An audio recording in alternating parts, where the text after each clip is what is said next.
Hello everyone, welcome to my web development course. In this lesson, I will teach you how to use hover and focus.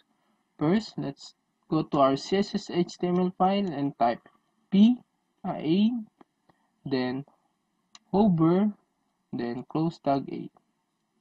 Next, go to your style sheet and type A, hover, and then background color is blue. Save it, refresh your browser. When you hover the text, it will be blue. Next, the active. Change this, type active, save it, refresh your browser.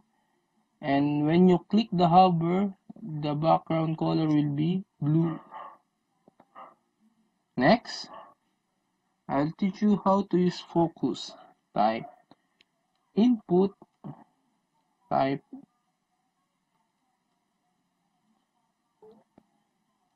text, then class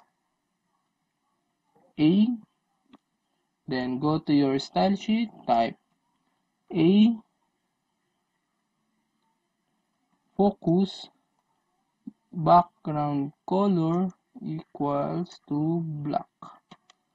Save it, refresh your browser.